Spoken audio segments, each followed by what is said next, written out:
Okay, so today we're going to clip only the front nails because I got in a hurry and I got the back ones done already. But we're going to clip the front nails. Dolly has dark nails. So here we go again, right? That intimidating dark nail. But like I've shown you in the past, there's always that edge on the bottom. It always has a diagonal edge. If you keep it straight up from that bottom edge, you'll always be okay right there. Some dogs you can bring them back further, some dogs you can't. It just depends on that quick. But now also I've got a clear nail here to start out with. So if you look at what I'm doing, here's my bend. Here's the bottom angle. I'll go straight up from there. And it looks like she's got a lot of nail to clip, right? But she doesn't. Go straight up from there and clip. Now when I smooth that, it's going to bring it back even a little further and round it out. So it's nice even. Here we go on the next claw. Your bottom angle, straight up. That's it. If I want to bring it back further, I'm going to do it with only my Dremel because I know I don't have any more room here. I'm trying to get the hair out of the way so you can see it. Straight up. I always level the pads last. Generally I do. Generally I do, so I can get them even closer. So the nail's out of the way then. Here we go. I don't even know if you can see that one. Always remember the dew claw. And Dolly does not have a dew claw. Lucky me. One last dew claw. Okay, now I'm going to grab my Dremel. And again, because the underneath hook of that nail is sharp too.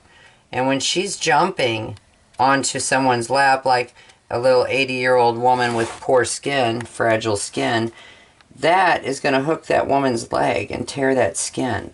So you always want to get underneath of that nail too. It's so important. And to feel that nail when you're done, I'm going to put this on low speed because I don't need to take anything else off. I'm going to go under that nail. I want to round that out under there. And I'm going to come above it. Doesn't matter really how you hold your Dremel. Whatever works best for you, whatever works best for that dog. I'm still feeling a catch under there. The reason this is so important on this particular dog is because she does have an owner with extremely fragile skin. Going on to the next one. This one's a little bit longer, so it's easier for me to get under that one. Now I can just... I would actually be on high speed, but it's so noisy, and so it might interfere with our communication. There we go. See, all done. I've shown you on many of these nails how underneath you can see that little hole. I'm going to show you on these also because I'm fairly sure we're going to see it because I know how far I can take her nails back. Okay, so that's those. I'm going to feel each one to make sure. Dolly, you're such a good girl. Okay, let's see if we can see any one of them holes. No, but you can see some pretty pink tissue there starting. You can barely see that hole. And I know on her claws I can't go back any further. This is as far. You see that little hole?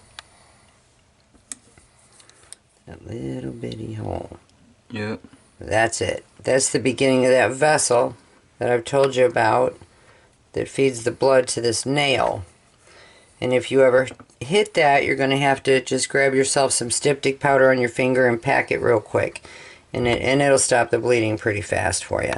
Now I'm going to do her little pad here. And I really need her... I'm going to do a different pad so we can get a better look. I'm going to hoist her up, Luke, to get her up off of here for me. I'll get her right here. Hang on here, Dolly. I gotta get you up in here right quick. Sorry about that, folks. I have to be on target with that. Okay, that ain't working out well anyway. So this is her pad. There's two ways to do this. I can come in with just scissors, or I can use my clippers first. I like to use my clippers if I can first because it'll knock some of that off the top. I'm coming straight down with that 10. In one of my videos, eventually I'll show you how to use a 10 every single way there is to use one. First of all, it's a universal blade. Now you see how I'm scooping down in there? That's getting that out of there. She doesn't have any matting in her pads. Hang on, Dolly. And then this part, I never really like using clippers on that. It's kind of it's hard to get a good cut in there with clippers. So I'd much rather just come around with my scissors and clean that up. Do pads after your bath so that these pads are nice and clean and you pulled all that hair out of there and you know what you're working with too. In case there's a bunch of matting in there, you'll know that. You can loosen that up meanwhile while you're giving them a bath. That makes a big difference. So there's that paw. There it is in its entirety, in my opinion. Underneath. Looking good. Looking good, Dolly. Okay, and so that's that one. And I think we're just going to stop right there because I'm about to wrap up November nails. My name is Angie. This is my YouTube channel. We still do have some more to do, but and a lot of teaching, a lot of educational. Please check out my greetings because it's just such a blast. Okay, ciao.